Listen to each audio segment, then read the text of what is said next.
This one goes out to the Artcasters. Ooh, Artcasters!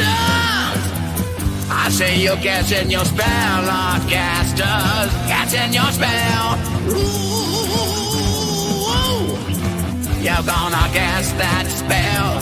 Strike a hell. Whoa! Ooh. Hi, hi, hi, hi, hi, hi.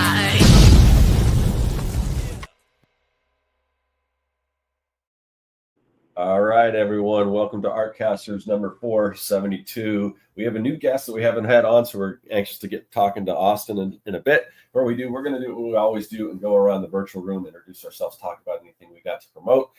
So you're on my channel. That's where you can find me on YouTube. Also on my YouTube channel, you can find my series Making Comics 101. It's the most comprehensive free course on how to make comics on YouTube or anywhere else, I think. And also I've got my retro reventifications where I take, classic, ephemera and collectibles and just cool stuff from the Gen X era, 70s, 80s, 90s, and I reinvent it, put a weird spin on it. So check that out. I've got a bunch of videos on those. Those are super fun. Also, I have a website, circworks.com, where you can find this.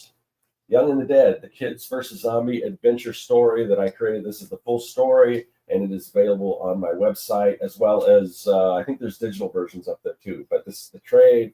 It's the full story, so everything right in here in one volume. So you can pick that up, and that's pretty much all I have to promote. What about you, Josh? Yes. So I have Jacob's Apartment, which is a graphic novel. And let me just read David Chelsea's quote from the back of the book. It says, "I am in awe of this sharply drawn story of a young cartoonist weathering two troubled relationships with his roommate and with God." It's a pretty good book. So Jacob's Apartment, pick that up from Amazon or anywhere you can get books. And then also pick up Two Stories, which is my graphic novel about faith and mental illness. And if you're into rock and roll, check out my self-titled stuff. So it'll be under this name, Joshua Kemble, on Spotify and music streaming platforms everywhere. And also No Saboteurs. The sun eventually sets on everything. Just came out this year. And I'm really proud of that album. It's just solid rock. And that's basically it. Yeah. All right. And Austin Ackert is our guest today. I know him from a number of conventions that we've done together, but we're going to get to know him a little better. First time on the show. So Austin, is there anything you got to promote, any place where you want to tell people where they can find your stuff? Yeah. I've got a few things. I've got my self-published book, Carmine Sunshine. It's a vampire gets abducted by aliens and goes on a journey of self-discovery. There's 5 issues altogether. And then there's an anthology I was part of called Prismatic with Eric Williamson and a few other artists. Then there's the Gabe's Cave series that I did for Aquatos Comics and Gabe's Cave from Arkansas. They're a comic shop and YouTube channel. And then the biggest thing I've done so far to date is this Tremors anthology. There's 4 issues. I have 3 of them here. The 4th one just came out, but yeah, that's it so far. There's a few other little things I've been part of, but that's all I got to promote. All right. Well, and where can they find that? Where can they find your books? You can get the Carmine Sunshine through me. The Tremors and Gabe's Cave is through Aquatos Comics, but you can also get them through me as well. And then the Prismatic is through Eric Williamson. He has his own website. I'm pretty sure. I think it's just ericwilliamson.com. He's a writer. And then you can also get it from the various other artists. There's Damon Begay, Jose. Yeah. There's a few other artists, but yeah, you can get it through me or Eric and the other artists involved. Cool. And we did put a link to your Instagram, so I assume they can find how to get it or get in touch with you on how to get everything from your Instagram. There's a link in the description for that.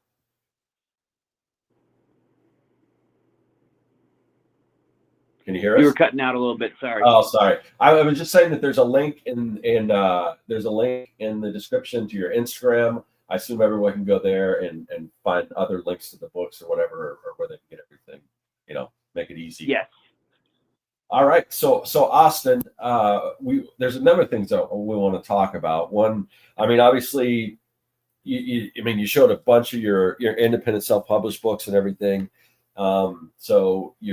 And like I said, it seems like you do at least a lot more shows than I do, which isn't saying much because I don't do a whole lot of shows, but the ones that I do, you're usually there. So, and I know you do some other shows and everything, but one of the things that you mentioned is that you do a lot of horror cons. And so I kind of wanted to just get an idea, because we've talked about before in the past, we talked about sort of like niche shows, like not necessarily, like depending on what your comic book is about. Say if you got a comic book about like cats, and if you go to a convention that's all like cat people, then you're probably going to do it stands to reason you'll probably do better than you would at a regular comic convention. So I mean, a lot of what you do is horror titles. So I'm just kind of curious how that translates, because if you're doing a lot of horror shows, they must be doing all right for you if you continue to do them. So I'm just kind of curious, what's sort of some of the differences between exhibiting at like a horror convention versus a straight up kind of comic book convention? There's a few differences. I've noticed that, I guess it's the same too with comic conventions, but it seems like the horror community is really strong and like together. But I mean, that's how it is with comics. It seems like the fans of different properties or characters or whatever are pretty hardcore. But with horror, it seems like they just go gung-ho. And if someone likes Jason or Art the Clown or something like that, if you have something, I do little sketch cards and I have prints of, I try to do all the stuff that I'm into. I love like 80s movies and old horror movies and, stuff from the 90s when I was growing up. And so I do a lot of the stuff from the movies that I love, or, different shows or comics. And if someone likes that character, like Frankenhooker per se, they'll get pretty much anything that has that character on it. And it seems like the horror shows, you do pretty well if you have these things that people love or whatever. But then there's also, I mean, the comics, I sell probably more of my self-published comic, even though it's got horror themes to it, because it's about vampires and stuff like that. It doesn't do as well at the horror cons as it does at zine festivals or indie comic shows and stuff. It doesn't even do that well at like major comic conventions like LA or Fan Fusion or whatever. My self-published book doesn't do as well there as it does at like you were saying, niche shows Right. for that type of thing. But yeah. So how do the Tremor books do it, like the horror con? I imagine there's got to be a pretty big, like you said. I mean, if there's Tremor's fans, they're going to pick up. They do really well. They do Okay. really well. Yeah. And that's another, just the people that go to those horror shows, they're into those kinds of movies and things related to that. And Tremors is a throwback. A lot of people are like, they're surprised. They've never, and plus it's the first ever time that there's been a Tremors comic book. So when they see it, they're like, no way, they made a Tremors comic. And so it does really well. That's what I was going to ask you, because I wanted to get into that too. I mean, maybe loop back at the conventions, but since we touched on it, so because it seems to me that there would have with everything. Just I know when I go into a comic store, it seems like anything that can be licensed has been licensed. So, but I don't know that I've seen any other iterations of Tremors in comic book form. So I'm kind of curious how you got involved with that project and how that all that came together. Was that something that you pitched to the publisher, or did they seek you out? I mean, just how did that all come to be? So it's a funny story. It's kind of a long story, but bear with me. So the Gabe's Cave book that I was part of through Aquatas Comics, they there's a guy that owns it. His name is Rob. He lives in Arkansas, and he goes to this comic shop called Gabe's Cave out there, and he met an artist named Tone Rodriguez, who used to live here in Arizona. He's done a bunch of books. He's made quite a name for himself over the years. He's an older guy. He's been around forever. He worked on Kiss comics. He did the Snake Plissken comics. He did Simpsons Treehouse of Horror. He's done a bunch of stuff. Awesome, great artist. But so they became friends, and then at one point Rob was at a Tremors festival. He just got like talked into going by another guy that his name is Mike O'Haver. He kind of helped sell the book, and I think he wrote one of the stories. Actually, yeah, he did write one of the stories. I think it's in the 4th issue. But anyway, he convinced Rob to go to this Tremors festival, and when they were there, they met all the people from Stampede, which was the production company that made the first Tremors, or I think it's the first 4 Tremors, and then it got sold to Universal, and then recently Stampede got the rights back.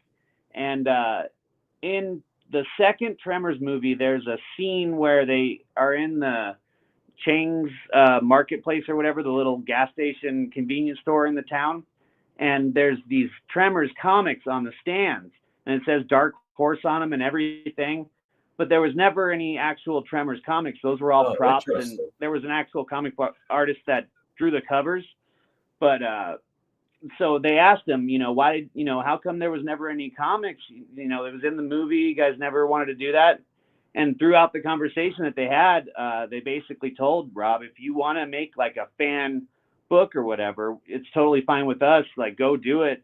And so the first issue, they didn't know how it would work with using characters from the show or the movie. So it was all made up, new stories. And I was in that issue. I wrote the story that I did. And then I'm in the 2nd, 3rd, and 4th. And then the 5th one's coming out soon. But yeah, so they basically, then the 2nd, 3rd, and 4th, and 5th issues, they got permission to use characters from the movies and the TV show, and then that's basically how it happened. And then Tone does all the covers. He's done some of the interiors on some of the stories and the issues, but yeah, that's the story. That's pretty awesome. Yeah, that's really curious that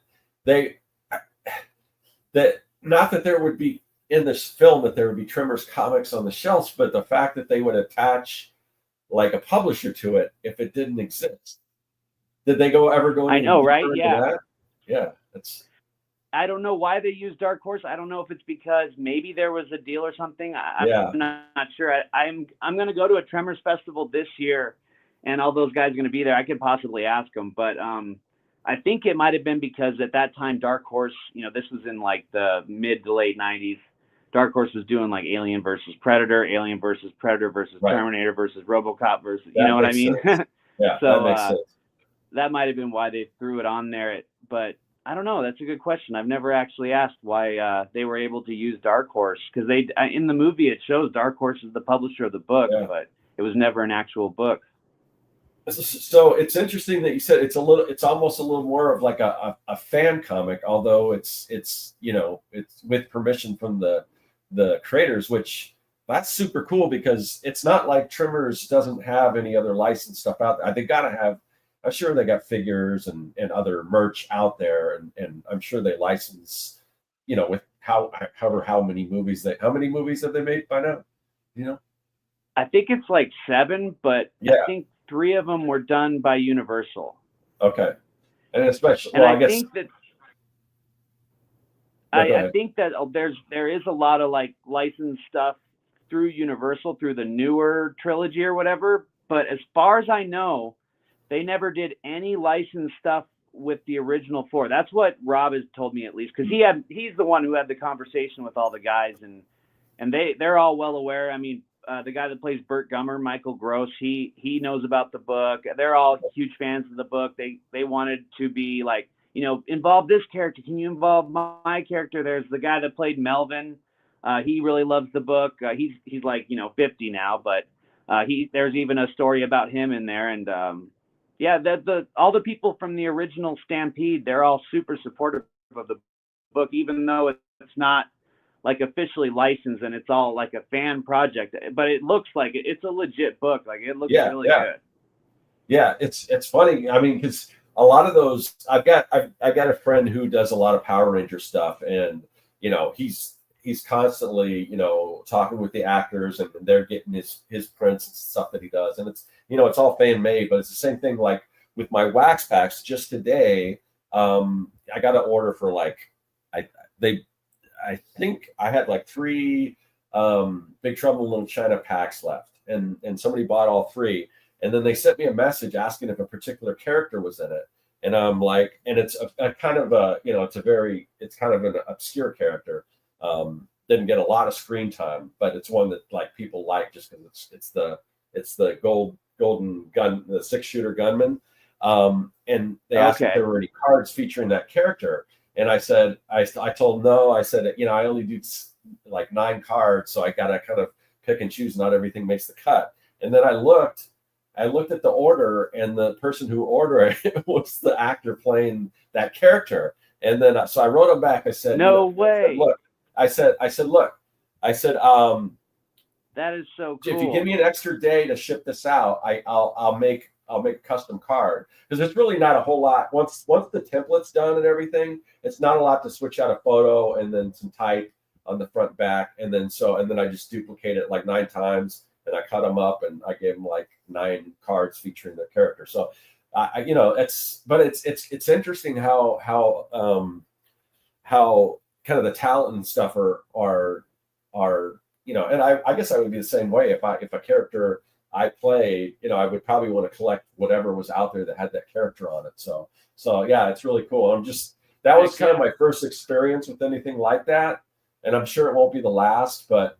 And then I've had people like contact me, and there was somebody who was going to see, they'll want to go get the cards autographed by different actors and stuff like that. So I've had people ask me, like the aliens, I guess, that somebody contact me, saying I've got an opportunity to meet Sigourney Weaver, and I just wanted to know, can you send me, they wanted some, they just wanted to make sure that there's how the cards were and everything, So I kind of work with them on that and everything. So, but I don't know, it's kind of just, getting involved with those collectors, and especially the people that are involved, whether they're actors or people who worked on films and things, kind of driving that, because when I got in it, like you said, the Tremors comics kind of a fan-made thing, but the creators are cool with it, and I've kind of found that also with the with the wax packs and stuff, because I'm not making enough that I'm really taking anything away from them. And my idea is if somebody does come to me and like you got to stop doing this because you're taking sales away from it, I'd be like, well, why aren't you if you want to sell something like this, why aren't you? And if you're going to, why not have me do it? And then we'll create a full set or whatever. So, but it's just kind of interesting. That's exactly what I was going to bring up too. Like they just got the rights back from Universal, and it's already been put on the internet and stuff that they are planning on making another movie. They were talking about it with Rob and everything, that they're planning on making another movie. They're trying to get Kevin Bacon involved again, because he used to be, I guess, like super embarrassed of the movie, but over the years, after it's gotten this like huge cult following, he's actually starting to appreciate it again. And now I guess it's like one of his favorite things that he's done. At least that's what I've heard. Yeah. But so yeah, they were thinking, if these guys do decide that they want to make a comic, might as well just keep having us make the comic. And it's free advertisement for them. We go, and plus we're at the same shows that they go to when they do the Tremors Festival. I think every time so far for the past few years, they've had a table there. They're going to have one there this year where they're selling the books. So it's been really cool. They've been really cool about it. That's awesome. So kind of back to conventions and everything. About, we were talking a little bit before the show, and you were saying you probably do anywhere from like 10 to 20 conventions a year. So how long have you been kind of doing conventions and everything? And just because for me, as somebody who did conventions and then stopped doing them, around COVID and everything, and then is considering maybe starting to do more. I mean, I definitely did. I mean, you were invited. You were an invited guest as well to Fan Fusion. So I mean, that's always good when you have them, pay for your table and everything, and give you the green room access and all that kind of cool stuff. Yeah. And you can definitely do better at shows when you don't have to pay for that table. So, Yeah. but other than that, I'm still kind of hesitant whether I want to start seeking out other shows and things, because I'm like, I got to the point where it's like, I think I could just do better selling this stuff online than I can at some of these shows. But I don't know. I mean, things are kind of changing, and I'm going to be starting a new comic, so I'm starting to think of, maybe maybe I got to rethink all this. So I don't know like I said, how long have you been doing conventions, and kind of what have you seen in the time that you've been doing them? So I haven't been doing them for very long. Before COVID, I had never been to a comic convention in my entire life. And I've been to like a few little art fairs or whatever, several times, but never anything like a comic convention. And I had never even attempted to try to sell my art, except for like if it was a relative or a friend that I knew from school or something that wanted to buy something. Nobody, I'd made like little comics on my own all throughout my life. But it was like after I turned 30 years old, I had this like come to Jesus moment with myself where I felt like death was around the corner, which it could be. And I was like, I need to do something with, I felt like I never did anything with the talent. I felt like I was wasting my life. But anyway, and I had 2 kids. I'd been, they were young at the time. But so I started going to like little street shows, and started hanging out at comic shops and meeting people and kind of learning what to do and everything. And then started going to conventions. Luckily, I've noticed that like going to the conventions is huge for networking and being present in the community. And same thing with the horror shows and stuff too. Knowing the horror community, which they do, like sometimes they'll do showings. There's a group out here they used to be called Cinematary, and now they're called Cine Asylum. They used to do like showings of old horror movies in theaters and stuff. I would go to that kind of stuff, and when I'd be there, I would draw and give them like a little sketch I did on a little piece of paper, and over time they would remember me. Same thing with this podcast called Scaredy Cast. I would go to they had like movie showings I would go to and would draw them stuff. Now I do pretty much all their art. Cool. So yeah, and the social media presence is good, but really I don't have an online shop, and I don't really ever sell anything really through Instagram. I don't think maybe once or twice I've had people hit me up through Instagram to buy something, have me mail it or whatever. Most of the time it's scams, like saying that they want something, but they're going to pay you with some sort of electronic check. But so the conventions have been huge for that reason, like meeting people. The more networking you do, the more projects you can be part of, the more people remember you and know you. I try to go to like drink and draws, try to do anything I can, because I feel like, especially me only having done this since COVID, so pretty much since the first huge convention I ever did was Fan Fusion right after COVID, which was like 2022 or something like that. It wasn't like directly after COVID. It was the first one they did after COVID. And ever since then, I've been trying to go to as many shows as I can. And a lot of the time, I can't afford to spend $500 to $800 on a table. Right. There's no way. And most of the time, I don't even make that much back. So I would be losing money every time. Plus the cost of driving wherever. If it's in LA, I got to drive 6 hours and spend, 2 tanks worth of gas to go there. And then if I'm staying in a hotel, I got to pay for that and everything. Luckily, I've been lucky to like split hotels with people, or someone had a bed that they weren't using or whatever.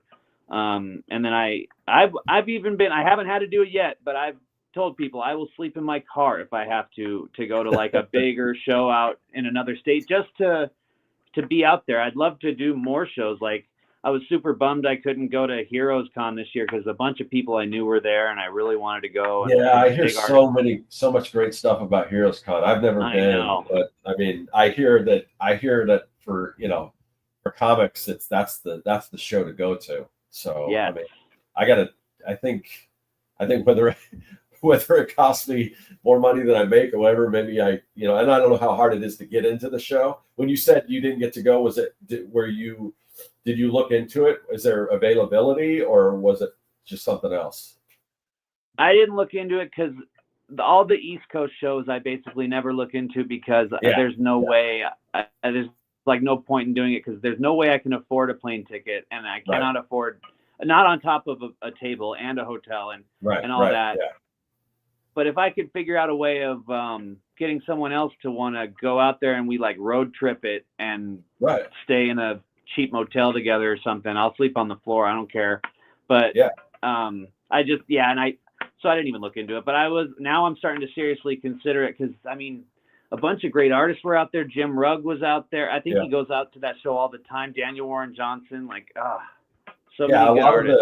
A lot of the shows and stuff on YouTube that I listen to, whether it's Think Pulp or whatever, a couple of weeks ago we had Andy Belanger on, and he's got Lethal Comics has a channel, and we, I mean, they're constantly talking about Heroes Con, and I remember same thing with you mentioned Jim Rugg, but Cartoonist Kayfabe would constantly talk about Heroes Con, so I mean, I think I'm gonna have to look into that, but it's I mean, I think since COVID, we're 5 years post COVID, in that amount of time, it sounds like you got to the point where you're an invited guest to Phoenix Fan Fusion. You made connections and everything, and I think really if there's any advice you give anyone starting out in comics is like what you're doing, just get it out there. Go to the comic stores, go to the, and not everyone's built for that. Not everyone has the personality to go and kind of do that. But, I didn't at first, but the more you do it, the more you kind of dip your toes into it. And if you need to, if you got a friend that draws, you kind of do it together.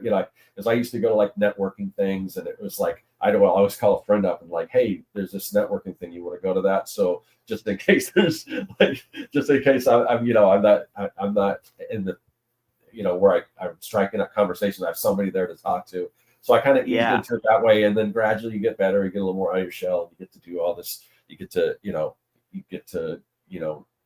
I don't really like the term network, but just meeting people. And I mean, that's kind of what it's all about. So, I mean, I've done,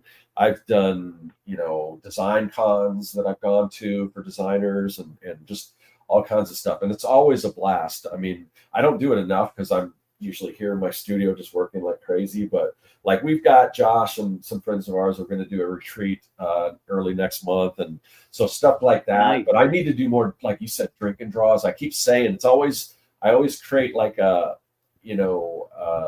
list of goals for the year. And like getting out and doing that is always on my list, and I always fall a little short of that. So, but you're out there doing it, that's what I would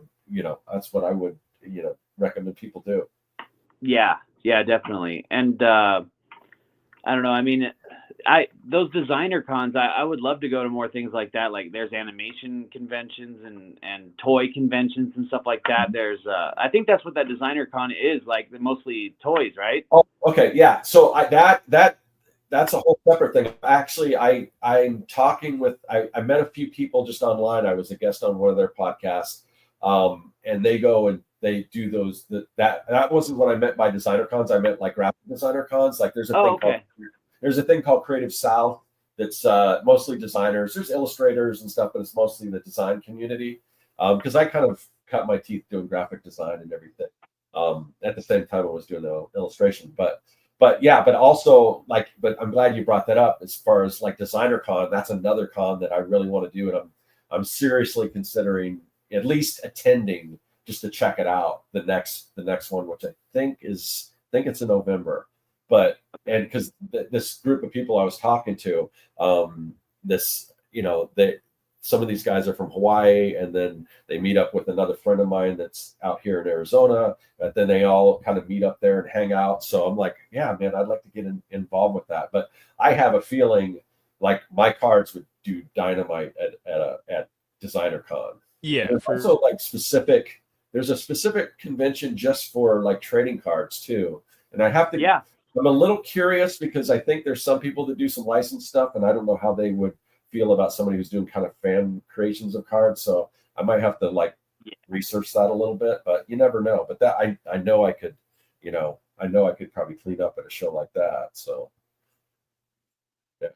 yeah, I've always wanted to go to those card shows. Tone Rodriguez, the guy I was talking about earlier, he goes to a lot of those card shows, like the Dallas Card Show, and there's a bunch of other card shows. I can't even remember all the names of them, but there's like a million of them. And I do sketch cards. I have my own little sketch cards I made, and then I've also done some sketch card sets for Upper Deck. And sketch cards do really well, and they're like a lower price point. Actually, I sell more of those than I do of my comics, because even though my comic's less, they're getting like an original piece of art, but it's not super expensive. Right. It even appeals to me, like, rather than buying, like, I can't afford, a $200 comic page, even though I would love to have one, but I can't afford a little sketch card for 20, 30, 40 bucks or whatever, Yeah.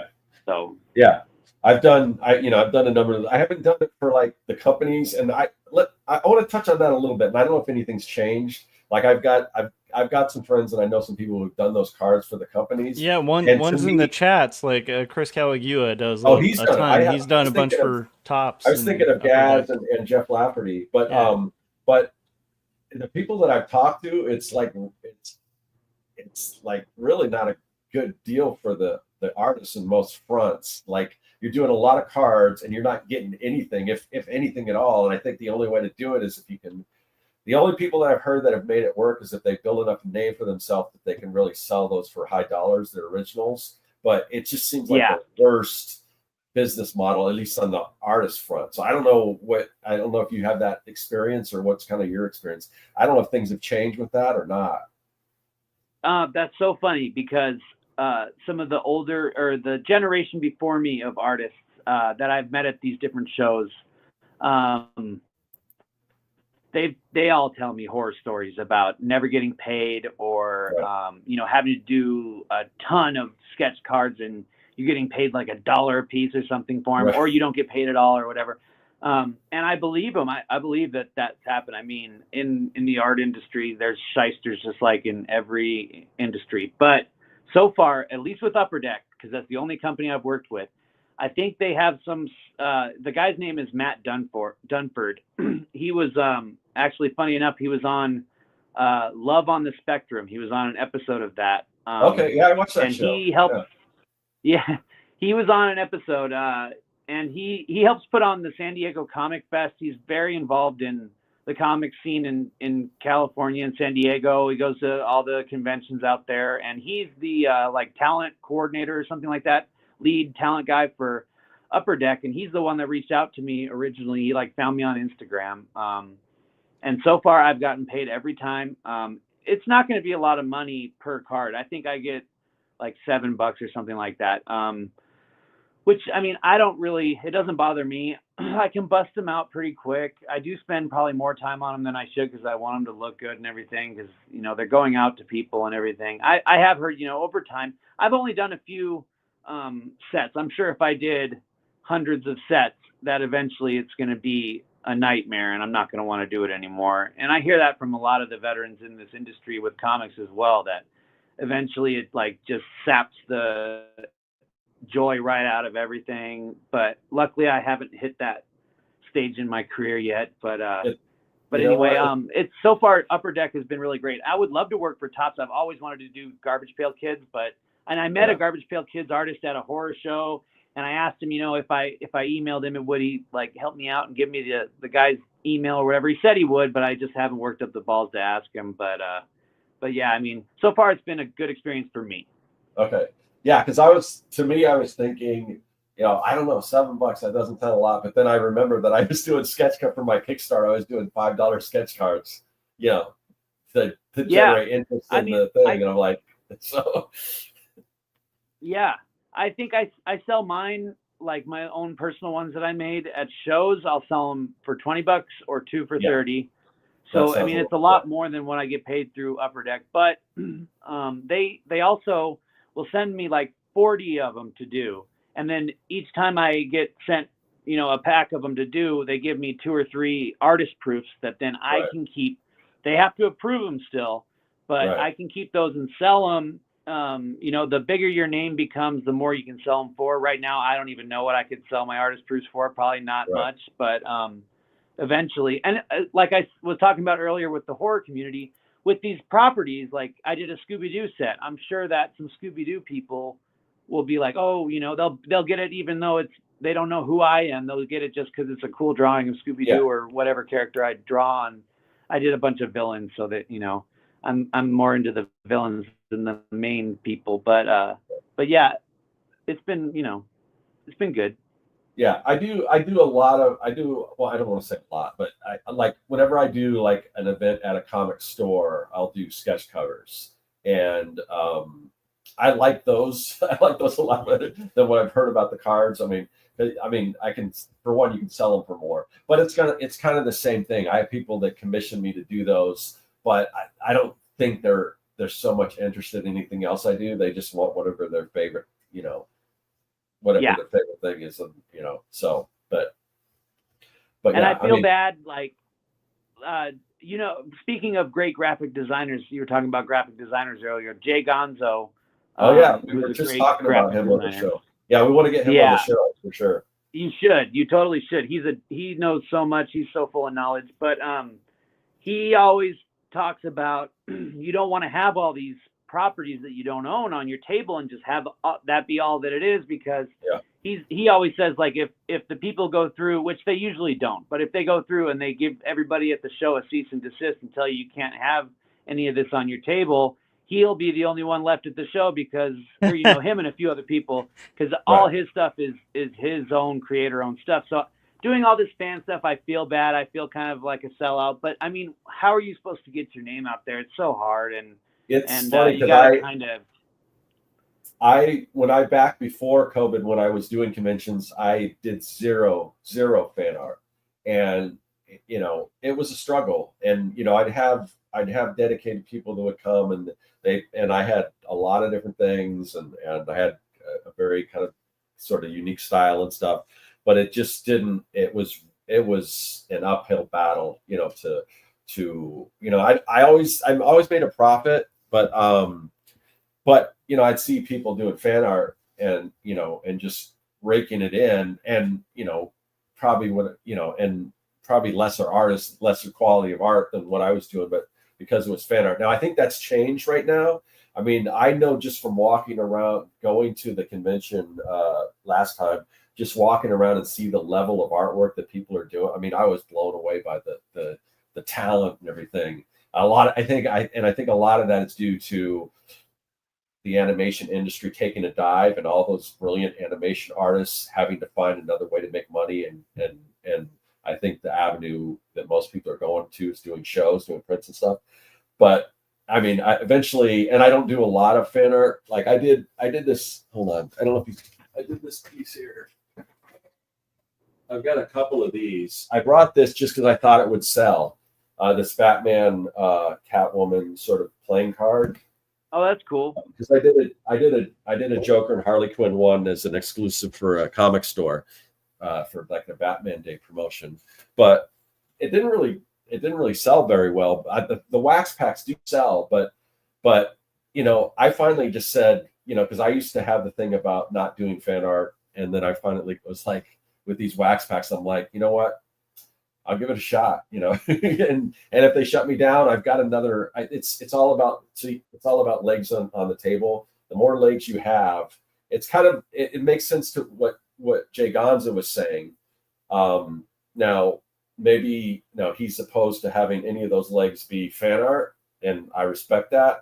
But if it's all fan art, like you said, there's nothing on the table. you got nothing. Now, if that happened to me, I pull the wax packs down, and that would pretty much be it, because I still have my How to Make Comics books. I still have my my comic. So I'd much rather, I know what you're saying as far as you kind of feel like a little guilty about it, and I do sometimes too. Because every once in a while have somebody come up like with the wax packs and like how do you get away with this? And I'm like I don't know, take a look around. Are you asking every single person at this convention that same question?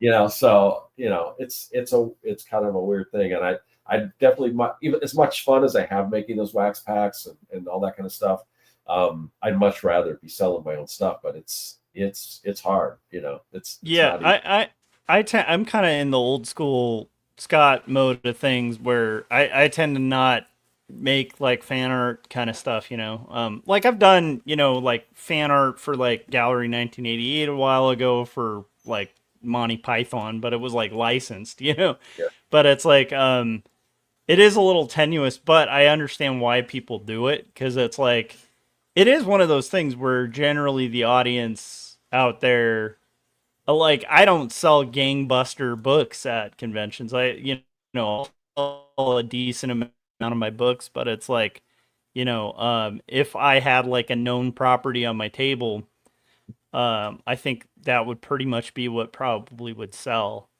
at the table better than the other stuff. My big concern with fan art and stuff like that is, if it became like, I don't know, it's like everybody I meet who does, big comics, like they'll do big titles that are even officially licensed and they aren't their own characters.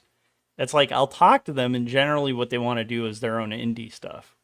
And so it's like this weird thing where, I don't know, it was a couple years back when I was at a con and I was selling a bunch of stuff like skateboards, and I used to do a lot of t-shirts that sold really well, that were my own creations and stuff. And so I'd sell like prints of those and stuff like that.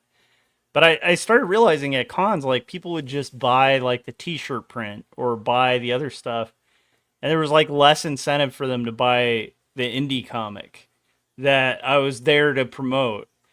And so like, I've been trying a thing recently, but I again, it's like I'd only tried it a few times before I got stuck on this book deadline and haven't been able to touch a comic convention.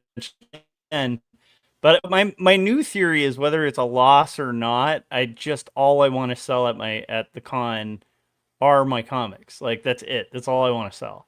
Because that's why I'm there. Because like, otherwise, why even be there? Like, I'm not there to rake in a ton of cash. I'm there to promote a book. Now, this is on the theory of just that, I started recognizing names that I knew at Alternative Press Expo back in the day when that existed. And I was like, everybody I know, like Shannon Wheeler, Too Much Coffee Man. Like, anytime I see Shannon Wheeler at a con, I'm like, oh, it's Too Much Coffee Man. Like, I know his property with his name. And it's like, all the guys I admire, Daniel Klaus. I'm like, he's Daniel Klaus. I know him for all his properties, 8 Ball, that kind of stuff. That's the kind of stuff I want to do. But I don't judge people who do, prints, and especially of properties and fan art of properties. And I actually kind of think, if you're going to hustle around conventions a lot, you probably would have to kind of make ends meet, just at those cons. I don't know. So, but I don't know. I'm kind of old school on that one, so I'm kind of the older version of Scott, like with that my own thing on it, Sorry for rambling. That was kind of my take on no. I mean, I think, like I said, I think that's definitely admirable. And if I had my choice, I would just want to do my original thing. But you got to pay for that table too. So yeah. But that's funny. I totally agree with all that. But I mean, I guess with what I do, I try to add like my own. So when I do the fan art, and I think there's differences. Like, you'll go to some of these shows, and some people will be like, they'll be doing unbelievably good because all they draw is like voluptuously good-looking women, and they draw them really, really well. Or they do comic fan art that looks like exactly like the comic, or there is no flavor of them. It doesn't even look like in their stuff. Right. It's like Yeah. I try to add my own thing to a lot of these. Like, I wish I could show you some of my prints, but like I try to do like weird, tripped out, psychedelic, weird stuff. And well, if you so look I at have the like a thumbnail we SpongeBob used, one that's just, what's up? the thumbnail we used on the for this episode, you've kind of got that weird swirly kind of kind of trippy background in it. So Yeah. No, I do love I'm it. all about that. That one is for it's actually a Kickstarter that's still going for cool. this guy. His name is David Lecompte, I think is how you pronounce his last name. Don't kill me, David. He has a book called The Vein, and that was a pinup I did for that book. But yeah, I try I have a bunch of all my prints that I have some sort of like you can tell it's me. It's not. I try, and a couple of them are kind of like parody things too. I have like a Ren and Stimpy Spawn print.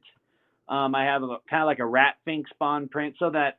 And I was talking to some artists, and they were talking about like with things like that, if it's a certain amount, I don't know the legalese of all this, but if it's a certain amount parody or something like that, it can't be 100%.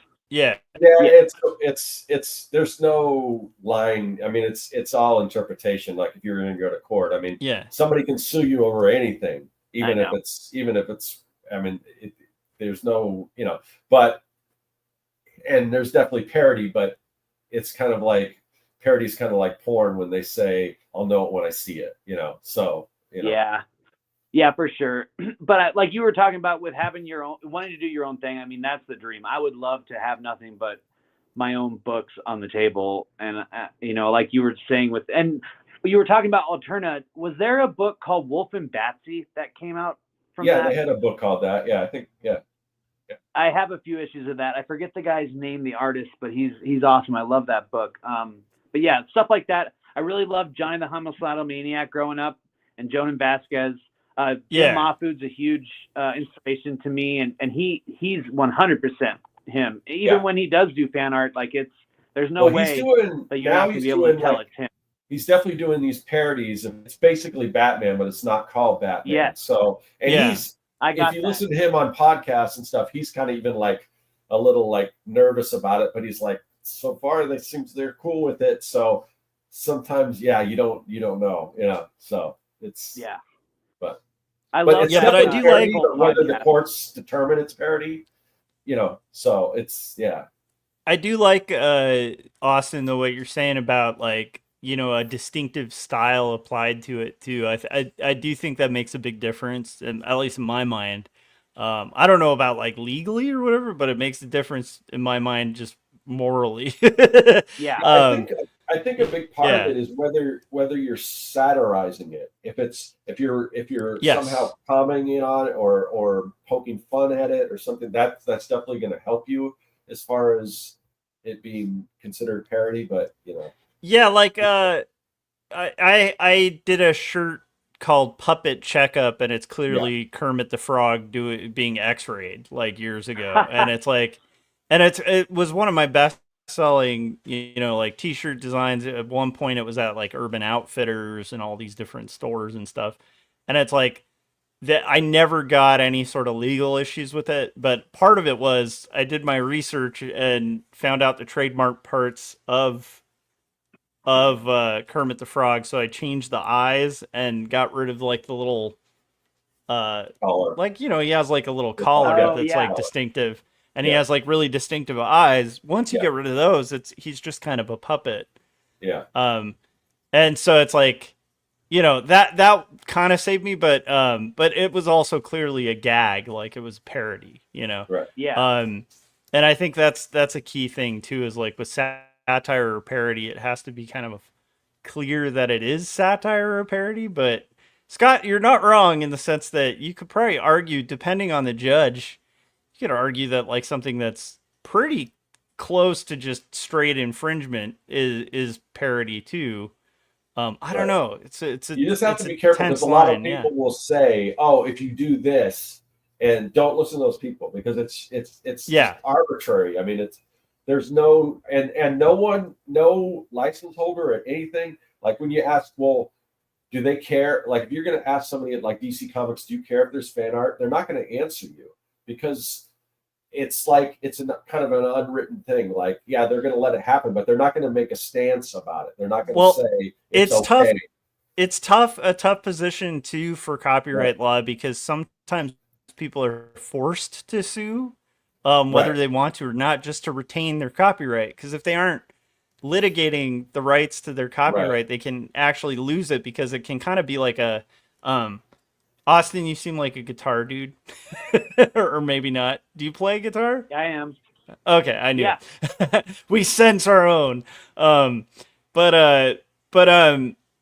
So like Fender lost the shape of the Stratocaster because by the time that they wanted to copyright it, it had already become so commonplace that they couldn't actually copyright their own creation. And it's the same with the Gibson body shape. So that's the reason you can buy like a Gibson style guitar, but it doesn't have that open book headstock because it's the only part of the guitar that's like actually copyrighted. Is the of a Les Paul, right? And same with the Fender Stratocaster, right? But there's certain guitar shapes like the SG that they did copyright, and like so you won't see companies knock those off. They'll do like weird variations of the devil horns on the SG because like Gibson will come and and part of why they'll litigate it is they don't want to lose the right to their copyright because once it becomes like commonplace or whatever, you kind of can't copyright it. So yeah, that's crazy.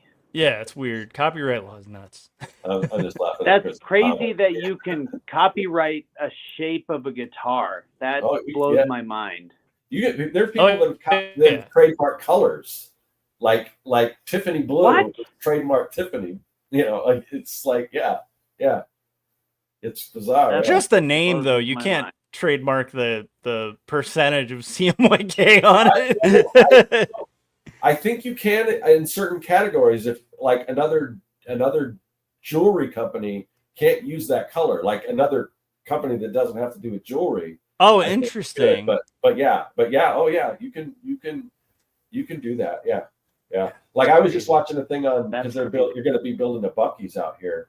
The big giant truck shop, giant mega convenience store. Oh my gosh, that's when I'll go up to Arizona. It's just because I like the Buc-ee's.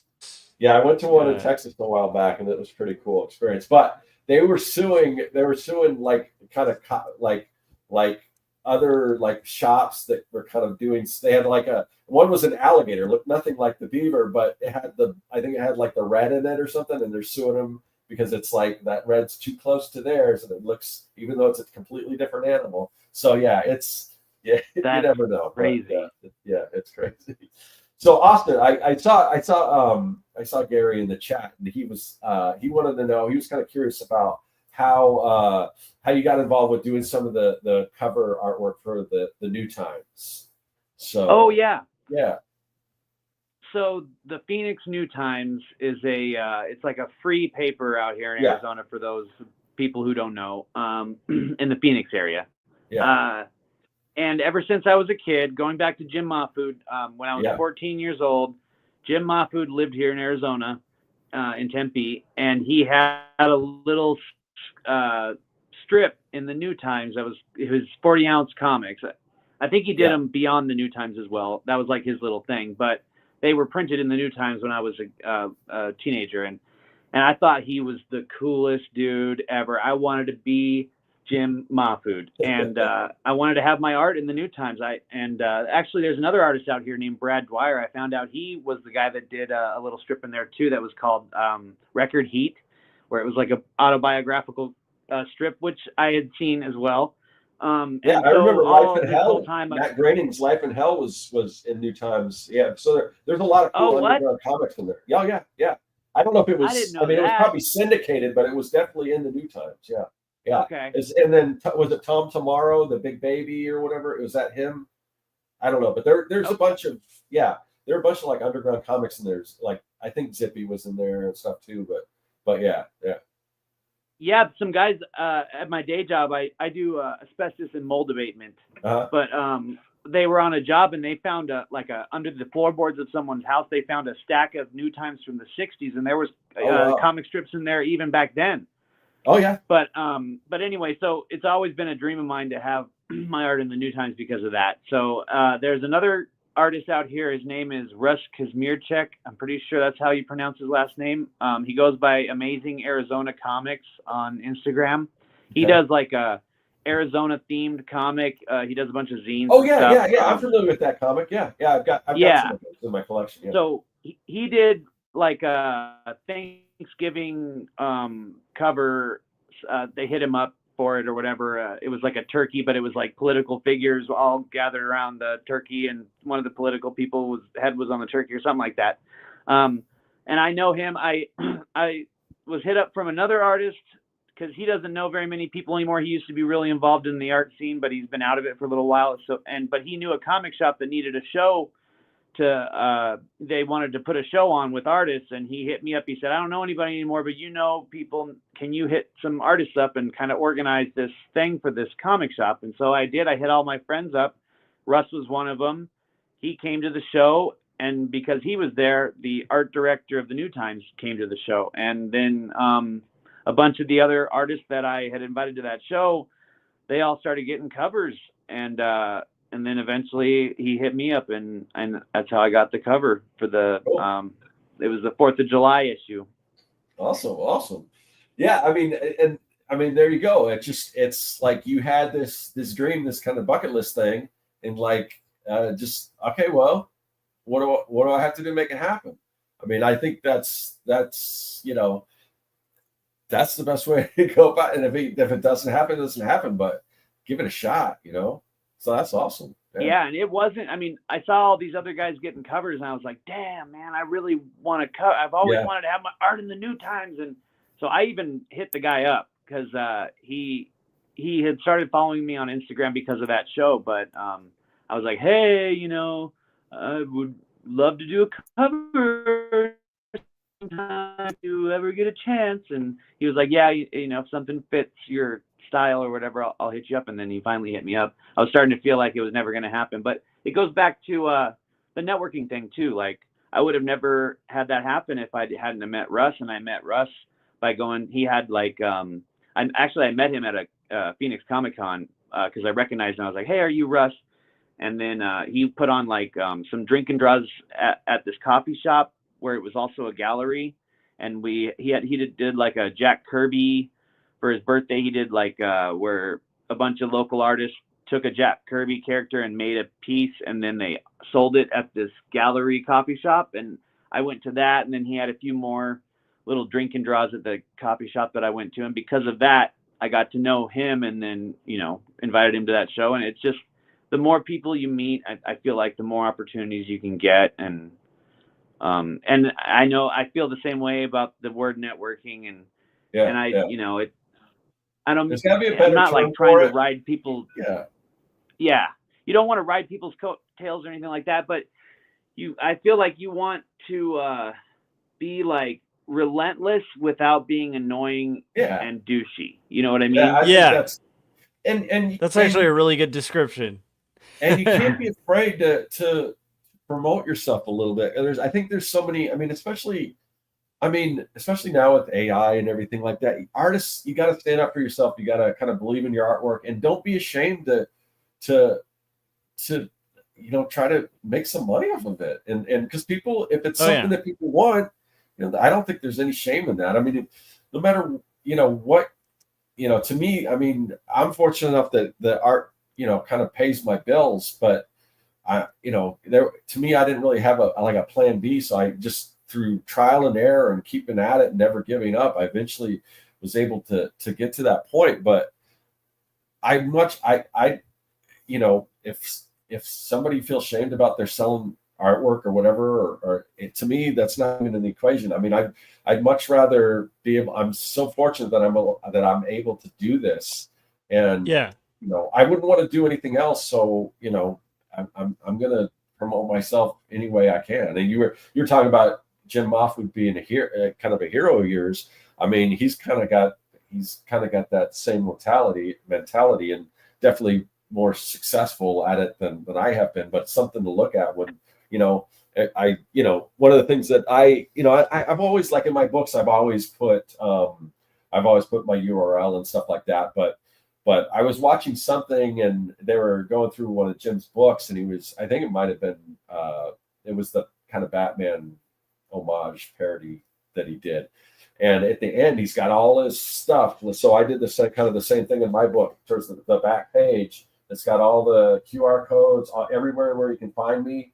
So, I mean, anything like that, any way you can, because you gotta, if you got somebody's attention, if they're able to buy your book, don't stop there. I mean, try to drive them to some other stuff you do and everything. So, definitely. Yeah. And I remember like when I first got out of actually while I was still in art school, I guess it's not really art school, it was Cal State Long Beach, but it's like the art program. I remember one of my professors like really kind of blowing my mind by being like, he told our class, like, I'll give you guys extra credit if you send out like 10 just cold emails to like an art director. And like all of us were frightened, and I came back and I remember there were like 4 of us who actually did it from my class. And I was one of them.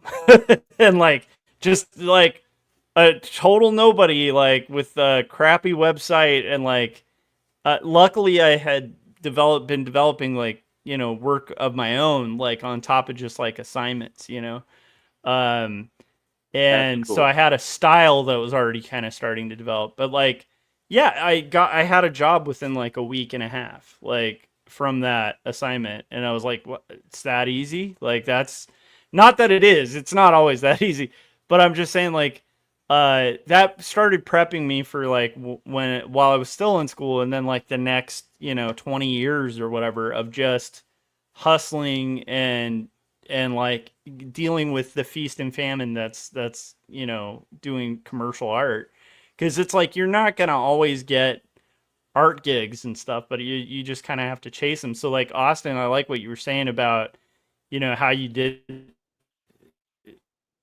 the I'm not familiar with the paper because I'm not in Arizona, but New Times. But being able to do a cover is a big deal too. I think they have New Times in other areas. They did at some point. Like, I could be wrong, but I think. Well, no, it could be. Yeah, it could be. I don't know, but I like what you were saying about emailing the director, the art director, or the guy running it, and just being like, "Hey, I'd like to do a cover sometime." Like, honestly, that's how a lot of this stuff happens. Like either through people or just through like the chutzpah to just kind of get out there and be like, I don't know these people, but I want to do this thing. I'm going to see if I can make it happen. Because I think a lot of making art is like facing fears. Making comics is facing and overcoming fear. Like, start making your own comic, it's a big time investment. You do comics for a client, it's a big time investment. It's a risk, it's like, what if I spend, like right now I've been spending all month just working on pages, and it's like, what if I spend all this for nothing? What if like one person buys the book and then my publisher's disappointed or something? There's a bunch of what ifs you can be afraid of, but like, I think to make it in art or to like do this thing, you kind of have to like, be nice to people, don't be a douchebag, and then and build relationships and stuff, but also just like be a little, brazen, like without being a jerk. Like Austin, you said it best, where it's like, be hungry, but don't be a douchebag, basically. I think that was, I don't know. Anyhow, yeah. And that's how I got the guest spot at Fan Fusion. A lot of the time you got to find out the magic email, you got to know somebody who has the magic email. But once you get the magic email, I'll ask people like, hey, is there any chance I can get a table? Like, can I be a guest? I've done this. Or a lot of the time, even if you have your own self-published book, that still counts as having a published book. And and then also being at everything. Like, they see I'm at this show and that show and all these other shows. And so they know you're serious. And sometimes they'll tell you no.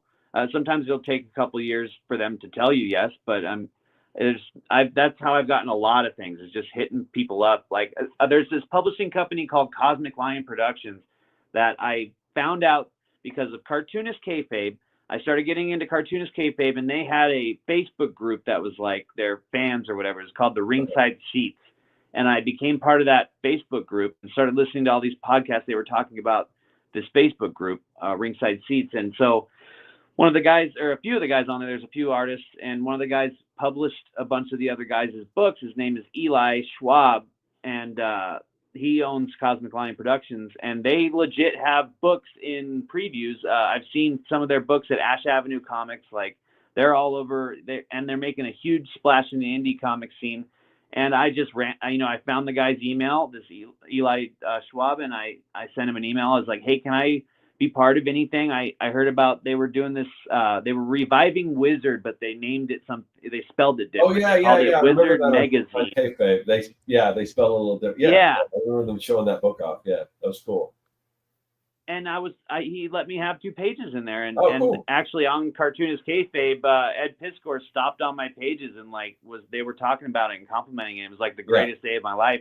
But it was because I hit this guy up and just took the chance. The worst thing they can do is say no, and then you're already in the place you're at. You kind of feel dumb, but it goes away over time. Yeah. But they also do sometimes say no, so you got to be ready for that too. I mean, Todd McFarlane, if you've ever seen any of his interviews, the number of rejections he got. And I did a video a long time ago where I actually showed, because, before I decided that I really just want to do my own stuff, I did try to get in with, Marvel and DC. And so I would send submissions out and stuff. And I've still got my rejection letters and stuff to all these companies. And no way. And stuff too. But to me, it's almost like a game that you can't lose at, because if you start thinking, if you start putting doing this as a game, how many rejection letters I can get? I got another one. Yeah. You put them all on your board, and each time it's a badge of honor. I got. Yeah, I have a friend. Because I have a friend who's a screenwriter, and they literally frame rejection letters. And they had a wall when I was younger. I remember going over to their house, and one of their rooms just had a whole wall full of framed rejection letters. Right. But I or MetaMouse, one of my, it's a really cool book if you're into indie comics. It's the making of Mouse. It shows all the notes cool. and just chaos. But what I love about that book is there's a whole chapter that are literally major publishers rejecting Mouse. And one of them wrote, it was just such a telling thing where they wrote back and said, yeah, we're not really into publishing cute stories about cats and mice, about Mouse. It's so I felt like if they rejected Mouse, I don't feel as bad about a rejection letter, that thing won a Pulitzer. So yeah, I'm going to throw up this comment that Chris put, as far as because it, just like you said, they didn't even read it, because if they're saying a cute story about cats and mice, they didn't read it. I mean, most people don't even get a rejection letter. I mean, for them to spend the time to actually put a stamp on something, send it. That's something. But here's the thing: when you gamify it, how many can I get? You win each time you get one.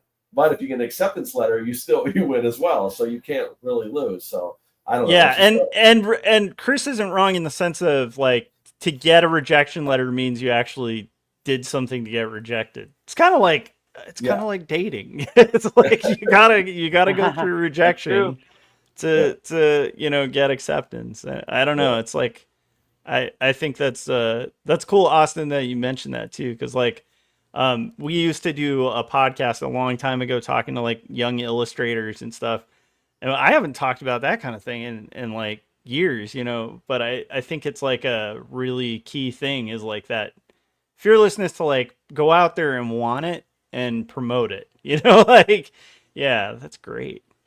Whew. Yeah. So, Austin, before we start wrapping things up, I wanted to touch on something. This may be a little AZ specific, but so what, you say you go to some drink and draws and stuff. So are there still some out there that you go to?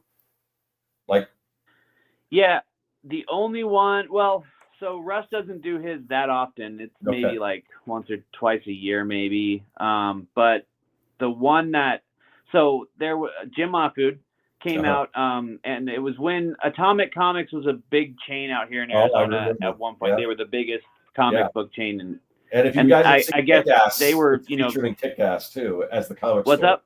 The movie Kick-Ass, have you seen? Based on a comic, but Atomic Comics was the comic book store in that movie. Yeah. But sorry, go ahead. Yeah. Oh no. But anyway, they had briefly come back, and unfortunately they had to close their doors again, and another company took over. But when they were briefly back, they brought Jim Mahfood out and they did a drink and draw, and that's where I met Ryan Cody and Jay Gonzo, and I don't think Scott Godleski was there, but Ryan Cody puts on this drink and draw out here in Phoenix, and he's done stuff for DC and for Image, and he's well connected. He knows a bunch of legendary artists. He's kind of one of the local legends out here, like Jay Gonzo and Scott Godleski, and I met a bunch of friends through them, and that's the drink and draw that I usually go to. But I mean, I heard Jim Mahfood talks about going to drink and draws when he lived in LA with like Jason Sean Alexander, and I think Mike Huddleston, he said, was there or something, and that Bill Sienkiewicz would come, and like how crazy, and sometimes you'll meet like big artists at these random, and that's like one of the best times to meet these people because they're drinking, they're hanging out. It's not like it's a convention or it's like a business thing. Everybody's just kicking it and drawing, ridiculous stuff sometimes, or dumb, really quick doodles. It's not a pressure to draw something great. But yeah, they're really good networking opportunities and great ways to like meet friends and meet like amazing artists that you admire. Yeah, for sure. So is the one that Ryan Cody did? I know I've got some emails about those, like whenever they're doing like ASCAP or whatever. But do they do them in other? Does he do those other? Like, is it a frequent thing, or is it just usually when there's going to be an ASCAP or like a cocktails and comics? It was. Yeah, it was more frequent a few years ago, and then but once he started doing ASCAP, it seemed like the drink and draws kind of became an ASCAP related thing, which is cool because I love ASCAP instead of just a drink and draw thing. But yeah, I mean, I'm pretty sure that when he does those drink and draws, pretty much anybody can come. You don't have to be a well-known famous artist. I wasn't or anything. I'm still not, and they still let me come to those things. So I've never heard of like too many drink and draws that like exclude people. I was like, yeah, come on. I mean, and I've done a few. I did one, like I initiated one, and then I wanted to continue it, and I didn't. But one of the reasons why I'm asking is because a number of episodes back we had Lance Linderman, who's the CEO of Gold Key, the new Gold Key, and he's got a comic shop in Glendale. I haven't been there yet, but I guess it's also part of. I don't know. I think it's part of a coffee. There's some other things that are kind of together. It's this big. It used to be Jesse James Comics. Are you familiar with Jesse James Comics? Oh, okay. Yeah, in that space, I guess Lance bought it. So I forgot the name of the shop, but. I was talking to him about maybe getting something going, so I might have to reach out to him. I'm just really, I get so involved in my other, other stuff, but that might be something I want to try to get in touch with him and get going, because that seems like it'd be a cool venue to do it at. And then there was at one point Jesse James was doing like a draw night too, over at his shop. That was a while back. I did those, and then was doing. Then there was like a life drawing class. They were fully clothed models because it was at what's the big used bookstore? I'm trying to not Bookman's. Bookman's? No, it's not Bookman's. Or maybe it is Bookman's. I don't know. It's something I forgot. Half Price Books? Half Price Books, yeah. I think it's Half Price Books. I think that's the one. Anyway, they had like a they serve alcohol and stuff in the bar. You could buy like beers and ciders and stuff like that. And then, but you can go and you can like draw from a live model, And so I did that for a while. I don't know. I think they stopped doing it COVID, but I don't know if they brought it back or not. But yeah, there's stuff out there, but yeah, I got to look. Oh, I'm sorry. Yeah. Okay. Changing Hands. That's the one. Yeah. Changing Hands is the one I'm thinking of. Changing Hands. Yeah.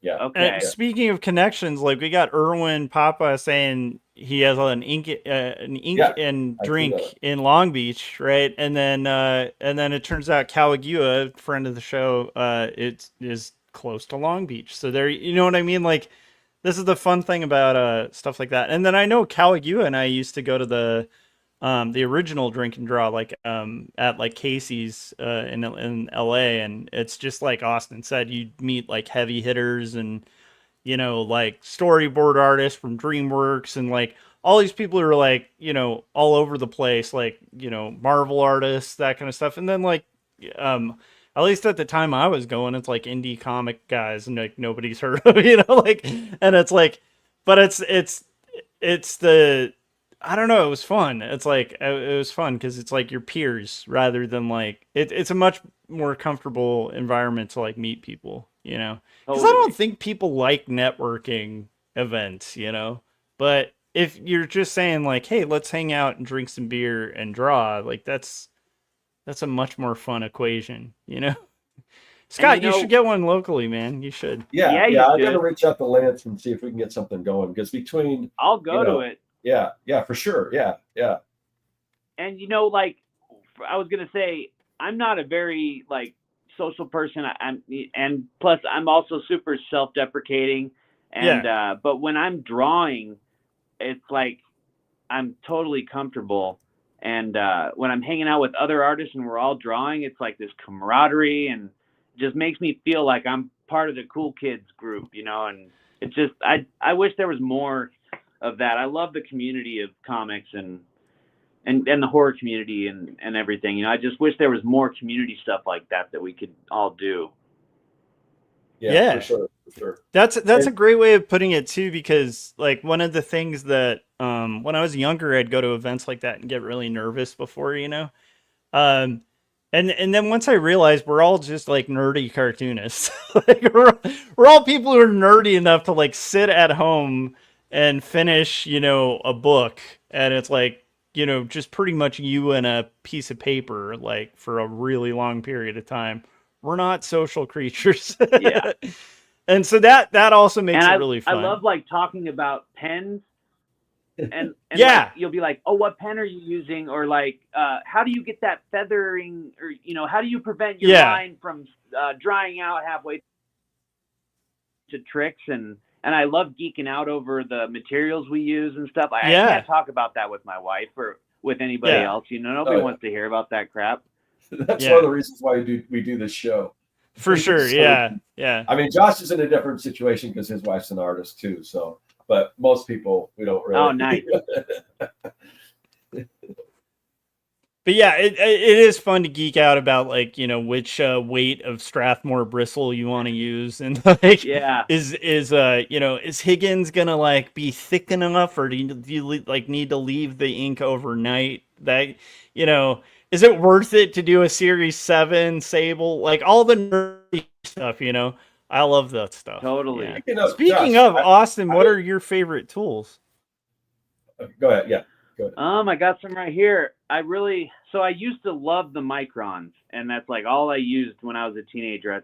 I thought that that's like all that there was. But then recently, over the past like 5 years, I found these like brush pens.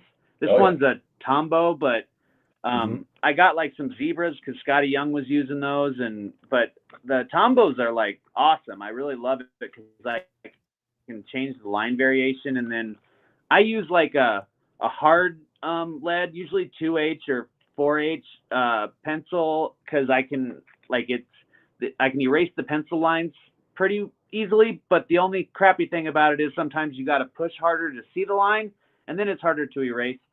But and then I carry one of these little things. I think it's called a compass, but to make perfect circles and like little templates. And then I use these like super cheapy alcohol markers that are like Copics, but I get them at Ross for, it's like 30 of them for like $20 or That's 15 pretty bucks. good.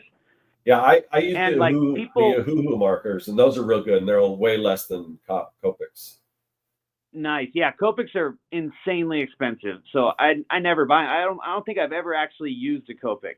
But people compliment me on my colors all the time. They're like, "Oh my god, those colors pop." And it's like Ross alcohol markers, Yeah. So they work really well. And then I usually use crystal boards and stuff like that. Do you know Eric Henson? Eric Henson, yeah. Yeah. So I turned him on to those Hoo markers because he was using Copics. And he's like, if you've seen his marker work, I mean, he's brilliant. I mean, his stuff's amazing. And he doesn't do anything digital. Everything he does is traditional. And he'll like do cover artwork using the Copics for like big companies, like for Chaos and stuff. No way. Not Copics, but yeah, he's using the Hoo markers that I turn him on to, and he loves them. Every time I talk to him, he's like, "Oh man, I'm so glad you told me about these." Yeah. I've never heard of anybody using alcohol markers on like actual like final art. Just, he's done it for like Chaos Comics and some of the Turtle variants that he's done. I mean, just if you just look up his stuff, any color work you see him do is done with those markers. Those are Hoo markers. That's crazy. Yeah. So you got me all excited. I made my phone fall over. You guys talking about art supplies gets me all freaking out. Yeah. So Josh, I had a question because I framed the variant cover that you did for me. Yeah. And I'm playing around with, because I'm getting back into doing more traditional inks, because I was using brush pens and I love brush pens for their portability. But I just recently inked this. This is a variant that Federica Marchetti did, and she doesn't do anything traditional because I wanted a traditional piece. Because I commissioned her to do a variant cover for my that's comic. cool. So you inked her stuff. That's cool. Yeah. So she only works digitally, but I wanted something to hang on, so I inked it. So I printed in blue line and inked it. So I did this cover. I inked this cover of hers. And but I went back and I broke out my sable brush and everything. And I have so much better control than I do with brush pens, but yeah. I was looking at your variant cover because I got it framed, Josh. What ink did you use for that? Because it's super solid. So I do where are they? I just do the little brush pens. They're like the You use a brush pen for that? Mm-hmm. Really? It's the Pentel Pocket brush pen. Wow. I love this thing. That's my favorite thing. Yeah. It's refillable, right? Yeah, it's refillable. I'll just buy the cartridges in bulk. And just I used to use those. Yeah, so whenever I'm traditionally inking. What's up? Do you use the Pentel ink cartridges, or is it like a different brand of ink? It's the same Pentel cartridges, but you can get like bulk, like cheap packs. They look like that in the back. And the nice thing is the brush pen's like $5. So when it starts clogging up, I can just toss it and throw it away and just get a new one. I love that. That's my favorite kind of brush pen to use. Yeah, so I'll use that whiteout, and I'll usually like kind of go over big areas of black like twice, which is just I guess even psychotic and obsessive. Large solid spotting black areas, you use that. Yeah. Okay, wow, that's because I'm getting back into getting ready to do my comics, so I'm testing all these different inks out. And so this is what I've been using the Doc Martens Black Star. It's an acrylic ink. It works. This is probably the most solid like matte black I could find. Doc Martens is great. We use that in class. Doc Martens. Oh yeah. And FW is good too. And then somebody recommended this stuff. It's for the dip like pens and stuff, and it's called Carbon Ink. And I tried it. Yeah, this came out like highly recommended, and I tried it, and I did not like it at all. It just totally bled. But the cool thing is, it's got this little like reservoir in it inside where it just fills up a little area, so you can dip your brush and everything. Oh, so I think I'm gonna dump this stuff out, and I think I'm gonna put my ink in this because I really like this jar. So I don't know, but I've been testing all kinds of different inks. But Oh man, I forgot to mention, Scott. I do use liner pens too. So I use like a micron. I usually will get a 1, a 005, and a and then oh my gosh, I used to have this memorized, but like the really thick one, like a 3 or something. The big Eight. pit Yeah, that's head? it. The big Yeah, pit so head? I'll have like the 8, the 3, an 8, a 1, and a 005. That's usually all I need. I think that having like you just need a super thin, a regular weight, like a thin weight, and then like like the weight of like a super fine Sharpie or something, Tori says and then he likes the something a little carbon. thicker. Maybe I have to give it another shot, but I couldn't tell it was my paper or what, but the minute and I was trying. So you're saying it just kind of it did the I bleeding used a thing? quill. I used a quill, and it did not work with the quill. And then I used it with a brush. It was a little better, but it seemed like it was taking a little too long to dry. So, and I don't know if it was a combination of the paper I was using and the ink. So I got still some more experimenting. But that's my favorite thing about the Pentel Pocket Brush Pen. Whatever ink they have, it dries so fast that to me, like when you're doing a page, that's cool because it's like I don't have to like rotate around too much. It dries pretty quick, so it's like I can rotate, but it's gonna like once my hand goes over it again, it doesn't like smear it. Whereas, yeah.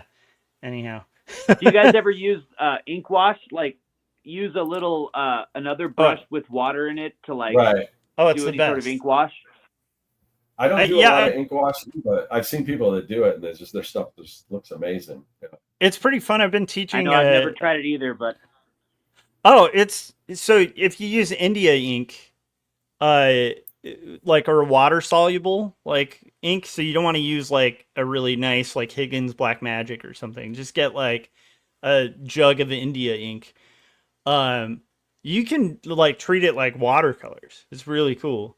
So I there's one assignment I do during the semester for my kids that where we'll have them use like India ink and then water, and it's super cool. You can do washes of water and stuff. It's pretty rad. And the neat thing is, even once you've like drawn it down, you can kind of paint over it, and it almost acts like a watercolor marker. Those are fun too. Watercolor markers are really fun because you treat them just like markers. I've seen people use those. Yeah, there's this artist named Ian Cinco. He lives in New York. He does that where he'll paint with a pen and then go over with the water pen, and it'll like blend and it'll look awesome. And then he'll go over it with like white out or white ink, and it's like it's almost like he's painting, but he's doing comic stuff. It's so cool. Yeah, it's so cool. I actually would love to do. Maybe I'll have to do a comic in that, like in like even more traditional stuff. All I've been doing for the last like few years. You got to be itching to get back to traditional, huh? Yeah. There's just funny because it's probably the most traditional looking. Yeah, the one I'm doing is probably the most traditional looking, but it's like the least traditional. Yeah, that's cool that you're able to make it look traditional still. Like Jason Sean Alexander, I guess he does a lot of digital stuff, but his stuff looks exactly like his traditional stuff, and I don't know how he's able to get that look, but he does it. Yeah, not. It's interesting, the different kind of techniques and stuff. Oh man, all right, guys, I am eager to get back to ink. Yeah, we're at about our 90 minutes, so let's start kind of wrapping it up. But as we do, is there anything that we didn't touch on, Austin, that you wanted to that you wanted to mention, or anything that you want to drop in there before we go? No, I think we hit most of the stuff. The Tremors book, check it out. The 4th issue just came out. The 5th one's coming, and then they're going to do like a trade. And then I'm finishing Carmine Sunshine. I'm doing the 6th issue, which wraps the whole thing up. And then I'm thinking about attempting a Kickstarter to do a trade. Yeah. Well, let us know when you do. The Kickstarter.